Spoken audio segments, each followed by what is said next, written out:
Законот за отпис на камати на граѓаните денес помина на владина седница. Најмногу за 3 месеци, јавните предпријатија за секој граѓанин поединечно имаат рок да пресметаат колкав основен долг има и колку камати и дополнителни трошоци.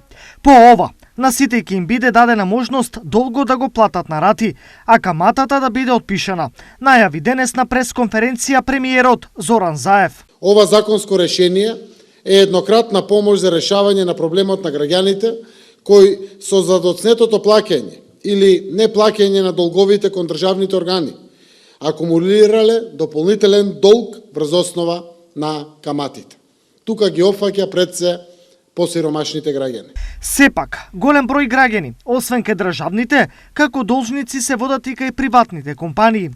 Има ли владата механизам и во овие случаи да гарантира отпис на каматите? Како влада, немаме право да им наложиме на приватните компании ваква законска обврска. Но и во законското решение и од оваа пресконференција упатуваме порака да го следат овој пример на доброволна основа и со тоа да демонстрираат општествена одговорност и да им излезат во пресрет на граѓаните и со тоа да покажат разбирање за причините поради кои тие задоцнеле со плаќање на нивните обврски кон нив.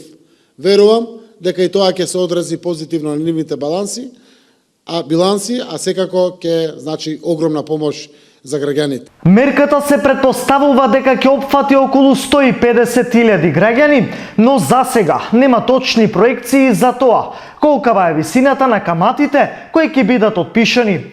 Овие податоци ќе бидат познати за 90 дена, време до кога предпријатијата имаат рок да ја направат пресметката. Освен за граѓаните, премиерот најави подршка и за компаниите.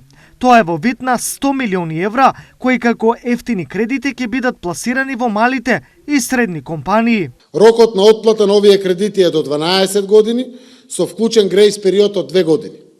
Зависно од тоа дали кредитите ќе бидат наменети за инвестиции или зголемување на потребите за обратни средства. На овој начин ќе се обезбедат средства за подршка на малите и средните предпријатија за заздравување од ефектите од COVID-19 пандемијата. За нашата економија, овие средства значат нови вработувања, нови инвестиции, а со тоа и придвижување на економската активност и забрзување на економскиот раст. Досега за справување со ковид кризата, владата донесе 6 пакет на мерки, од кои најголем беше 5-тиот пакет мерки кој распредели 160 милиони евра.